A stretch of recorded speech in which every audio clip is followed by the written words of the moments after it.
Charlie Chaplin একবার বলেছিলেন, life is a tragedy in close up and a comedy in long shot. তো Atletico মাদ্রিদের বিপক্ষে Real Madrid যে পেনাল্টিটা কনসিড করেছে সেটা নিয়ে এরকম একটা ঘটনা ঘটে যাচ্ছে না, যেটা দেখে প্রথমে মনে হয়েছে পেনাল্টি না, পরে অনেক ক্লোজ শট বা অনেকগুলো শট যখন একসঙ্গে জোড়া আপনি লাগাচ্ছেন, যখন আপনি স্লো মোশনে দেখছেন, তখন আবার মনে হচ্ছে পেনাল্টি হলেও হতে পারে। শেষ পর্যন্ত ওই পেনাল্টির দায়ে রিয়াল মাদ্রিদ 2টো পয়েন্ট খুঁয়েছে, আতলেতিকো মাদ্রিদের সঙ্গে ড্র করেছে। এই পেনাল্টি নিয়ে নানা রকম নাটক খুব স্বাভাবিকভাবেই জমেছে, যদিও এই নাটকের শুরুটা আরও সপ্তাহখানেক আগে। রিয়াল মাদ্রিদ সেই রেফারিং নিয়ে নানা রকম অভিযোগ করছিল, সেখান থেকে ঘটনা জল বহুদূর গড়িয়েছে এবং তার শেষটা এই জায়গায় এসে দাঁড়িয়েছে যে Real Madrid coach Carlo Ancelotti ওইরকম একটা পেনাল্টির পরেও ম্যাচ শেষ করে তিনি রেফারিং নিয়ে কোনো মন্তব্য করতে রাজি হন নাই। তিনি রেফারিং নিয়ে কিছু বলবেন না বলে মুখে কুলু পেরেছেন। তিনি জানিয়েছেন তিনি এই নিয়ে কোনো কথা বলতে চান না। তিনি একটা কথাই বলেছেন যে ফুটবল যারা দেখেন, যারা অনুসরণ করেন, তারা নাকি এই পেনাল্টির অবস্থা বা পেনাল্টির কারণ ঠিক খুঁজে বা বুঝে উঠতে পারবেন না। আপনি নিশ্চয়ই এতক্ষণে জানেন যে কোন পেনাল্টির কথা বলছি। ম্যাচ যখন চলে 29 মিনিটে লিনোকে অরেলিয়ান শুয়ামেনি একটা ফাউল করেছিলেন। এখন কথা হচ্ছে বলে যে পাড়া লাগলো না এবং সেই পাড়াটা গিয়ে অর্থাৎ শুয়ামেনির পা গিয়ে পাড়া পড়লো লিনোর পায়ে। ততক্ষণে বল তো সরে গেছে, লিনোর পায়ে তো বল যাওয়ার কথা ছিল না। তো ওই ফলো থ্রু পাটা যখন গেলই লাগলোই, তখন কি ওটা পেনাল্টি দেওয়ার জন্য বা দেওয়ার মতো যথেষ্ট কারণ রেফারির সামনে উপস্থিত করেছিল কিনা, এই ক্ষেত্রে কয়েকটা ব্যাপার একটু বোধহয় বোঝা দরকার। প্রথমত, রেফারি মাঠে পেনাল্টি ডিসিশন দেন নাই। তাকে যিনি ভিএআর অফিসিয়াল ছিলেন তিনি বলেছেন যে যাও গিয়ে তুমি মাঠের পাশের স্ক্রিনে ভিডিওটা আরও একবার দেখো যে তোমার কাছে পেনাল্টি মনে হয় কিনা। এখন এই পেনাল্টি তার কাছে পরে গিয়ে যখন তিনি মাঠের বাইরে গেলেন, আমরা যেরকমটা ভিএআর দেখি যে একবার যখন রেফারি মাঠের পাশে ভিডিও দেখতে যান, তখন সাধারণত মাঠে তিনি যে ডিসিশনটা দিয়েছিলেন তার উল্টো ঘটনাই ঘটে। আর রীতিমতো তাই ঘটলো এবং রিয়াল মাদ্রিদ সেখান থেকে পেনাল্টি কনসিড করলো। ইউলিয়ান আলভারেজ গোল করে আতলেতিকো মাদ্রিদকে এগিয়ে নিলেন। কিন্তু এই যে পেনাল্টি দিয়ে একটা সমস্যার সংকটের তৈরি হলো, সেটার সূচনা হলো আরও এক সপ্তাহ আগে। কোথা থেকে? আপনার নিশ্চয়ই এসপানিওলের সঙ্গে ম্যাচটার কথা মনে আছে। রিয়াল মাদ্রিদ যে ম্যাচটায় হেরে গিয়েছিল এসপানিওলের সঙ্গে এবং যে কারণে লা লিগার পয়েন্ট টেবিলে এখন এত মানে উত্তেজনা, তার অন্যতম কারণ এক সপ্তাহ আগের। তো সেইখানে 61 মিনিটে একটা ফাউলের ঘটনা, রোমেরো যেটা করেছিলেন কিলিয়ান এমবাপেকে, সেটা কেন্দ্র করে কেন রেফারি তাকে রেড কার্ড দেখান নাই, সরাসরি ভিএআরও সেটা গিয়েছিল যে কেন সেটা রেড কার্ড দেখানো হয় নাই, কেন তাকে ইয়েলো কার্ড দেখানো হয়েছিল, এই নিয়ে অনেক জলঘোলা হলো। এবং রিয়াল মাদ্রিদ টিভি তারা মোটামুটি ওই সপ্তাহ জুড়ে রেফারির মুন্ডুপাত করেছেন। এই বৃহস্পতিবারে একটা রেফারিদের মিটিং ছিল। তো সেই মিটিংয়ে কারা কারা উপস্থিত ছিলেন? সেই মিটিংয়ে সব ক্লাব প্রতিনিধি, লা লিগার যারা রয়েছেন তারা সবাই উপস্থিত ছিলেন। যেমন বার্সেলোনার ভাইস প্রেসিডেন্ট উপস্থিত ছিলেন, আতলেতিকো মাদ্রিদের সিইও উপস্থিত ছিলেন, সেভিয়ার প্রেসিডেন্ট উপস্থিত ছিলেন। তারা সবাই মিলে যে মিটিংয়ে বসছেন, সেই মিটিংয়ে রিয়াল মাদ্রিদের কাউকে খুঁজে পাওয়া যায় না। এটা বলছি বৃহস্পতিবারের কথা। মিটিংয়ে রিয়াল মাদ্রিদের কোনো প্রতিনিধি যায় নাই, কারণ তারা ওই যে এসপানিওলের সঙ্গে যে ম্যাচটা ঘটেছে সেই ম্যাচের ইনসিডেন্টটা নিয়ে তখনও তারা মন কষাকষি চলছে তাদের লা লিগার সঙ্গে। তারা বলছে যে আমাদেরকে ভিএআর এ ম্যাচের 61 মিনিটে এমবাপেকে করা ফাউল নিয়ে মূল রেফারির সঙ্গে ভিএআর রেফারির কি কথোপকথন হয়েছে সেই অডিও ক্লিপ রিয়াল মাদ্রিদকে দিতে হবে। এইটা হচ্ছে রিয়াল মাদ্রিদের দাবি। আর লা লিগাও দিক দিয়ে বলছে যে এই অডিও ক্লিপ দেওয়ার তো নিয়ম নাই। বার্সেলোনা অবশ্য এই পক্ষে, অডিও ক্লিপটা দেওয়ার পক্ষে, কারণ 2023 সালে তারা একবার এরকম অডিও ক্লিপ চেয়ে বসেছিল। এই ক্লিপগুলো অবশ্য নানান সময় আবার লিকও হয়, অনেকে লিক করে দেন কারণ ব্রডকাস্টারদের কাছে থাকে। তো সেই হিসাব থেকে তো গেল বৃহস্পতিবার পর্যন্ত ঘটনা হচ্ছে এইটা যে রিয়াল মাদ্রিদ তাদেরকে বয়কট করেছে, তারা ওই মিটিংয়ে যাবে না। ওই মিটিংয়ে কি ঘটেছে? ওই মিটিংয়ে সেভিয়ার যে প্রতিনিধি ছিলেন আর আতলেতিকো মাদ্রিদের যে প্রতিনিধি ছিলেন, তারা রিয়াল মাদ্রিদের বিপক্ষে অবস্থান নিয়েছেন। আর বার্সেলোনার যিনি গিয়েছিলেন ভাইস প্রেসিডেন্ট ভিক্টর ইয়োস্তে, তিনি বলেছেন যে অডিওটা দিলে হয়, তিনি কোনো স্ট্যান্ড নেন নাই, তিনি নিউট্রাল থাকার চেষ্টা করছেন, কারণ তিনি জানেন যে এর বিপক্ষে কিছু বলতে গেলে অন্যরকম ঘটনা ঘটে যাবে।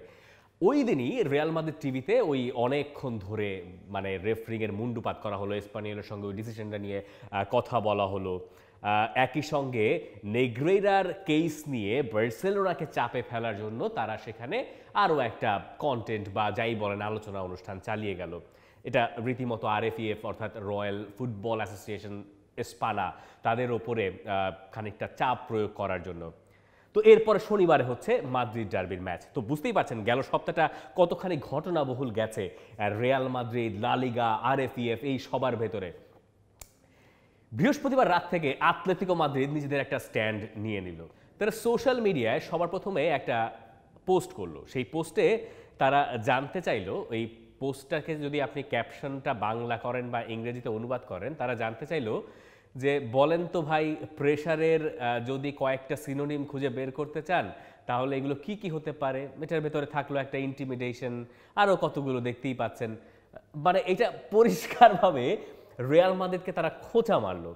এবং খোঁচা যদি আপনি ভেবে থাকেন যে ওখানেই শেষ, খোঁচার শেষ ওখানে না। এরপরে আতলেতিকো মাদ্রিদের সোশ্যাল হ্যান্ডেলে যা যা পোস্ট করা হয়েছে একটা একটা করে ছবি আপনাদেরকে দেখায়। এই হচ্ছে পার্ট 1। এই প্রথম ছবিটার দিকে তাকালে আপনি দেখতে পাবেন যে এটার ক্যাপশন হচ্ছে ডার্বির প্ল্যান কিভাবে করবেন, বেসিক ইনস্ট্রাকশন সবার জন্য, আতলেতিকো মাদ্রিদের ফ্যানদের জন্য বা সবার জন্য তারা এই বেসিক ইনস্ট্রাকশনটা দিয়ে রেখেছে। প্রথমত গুড ফিজিক্যাল প্রিপারেশন, ভালো কথা। প্রি ম্যাচ মাসাজ, ভালো কথা, এগুলো তো লাগেই। ডিটেইলড অ্যানালিসিস অফ অপোনেন্টকে নিয়ে আপনি অ্যানালিসিস করবেন। এরপরে চতুর্থ, এই জায়গায় হচ্ছে আসল খোঁচা। Once again use your TV channel to pressure the referee. এবং ওই যে বেচারার হাতে যে ছবিটা, ওইটা হচ্ছে রোমেরো যে ফাউলটা কিলিয়ান এমবাপ্পেকে করছেন সেটা। মানে আপনি কীভাবে ডার্বির প্রিপারেশন নিচ্ছেন, তাই না?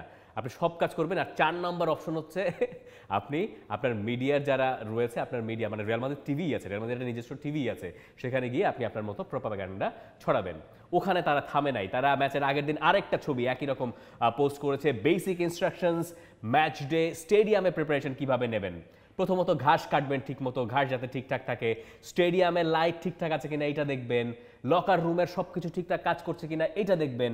এবং এরপরে গিয়ে আপনি দেখবেন সেটা হচ্ছে ওই ছবিটা আরও একবার, এবং সেখানে বলা হচ্ছে যে তোমার যারা আর্মি আছে মিডিয়াতে, যারা তোমার বন্ধু, তাদেরকে লেলিয়ে দাও, মানে ডিসিশন যাতে তোমার পক্ষে যায়। পরিষ্কারভাবে রিয়াল মাদ্রিদকে তারা খোঁচা মারার পদ্ধতি বেছে নিয়েছে। এবং এই যে ম্যাচ গেল, এই ম্যাচ শেষে তারা এরপরে আরও একটা ঠিক একই রকম ছবি বা মিম যাই বলে না কেন পোস্ট করেছে, basic instruction how to live a draw. যেহেতু ম্যাচে 1-1 গোলে ড্র হয়ে গেছে, এই ড্র নিয়ে আপনি কি করে বাঁচবেন সেটার একটা পদ্ধতি আতলেতিকো মাদ্রিদ বার্তা দিচ্ছে। বলছে একটা পয়েন্ট তো পয়েন্টই। এরপরে 2 নম্বর অবস্থান হচ্ছে always remember no matter what happens we are Atletico de Madrid. 3 নম্বর wear your Atletico jersey on Sunday. আজকে রোববার, তুমি আতলেতিকো মাদ্রিদের জার্সি পরে ঘুরে বেড়াও। আর 4 নম্বর হচ্ছে continue living partido and enjoy life having a laugh। মানে রিয়াল মাদ্রিদের মতো ঠিক অত টক্সিক তারা নয়, আতলেতিকো মাদ্রিদকে নিয়ে এই ছবিটা পোস্ট করা হয়েছে, ড্র হয়েছে, তোমরা তোমাদের মতো ঘোরো ফেরো। তো এই হচ্ছে ঘটনা। এবং কার্লো আনচেলত্তি যে ম্যাচ শেষে কোনো মন্তব্য করতে চাইলেন না এই পেনাল্টিটা নিয়ে, তার পেছনে সম্ভবত কারণও ওটা। রিয়াল মাদ্রিদ ধরেই নিয়েছে যে আরএফইএফ তাদের বিপক্ষে গেছে, তাদের বিরুদ্ধে গেছে, এবং সেই কারণে ওই পেনাল্টিটা তারা দিয়েছে। স্পেনের বেশিরভাগ লোক যারা লা লিগা দেখেন, অ্যানালিস্টের কাজ করেন বা বিশ্লেষণ করেন, তারা বলছেন এটা পেনাল্টি না দিলেও হতো। এখন পেনাল্টি দেওয়ার পক্ষের যুক্তিটা কি, যে পায়ে তো পাড়া লেগেছে।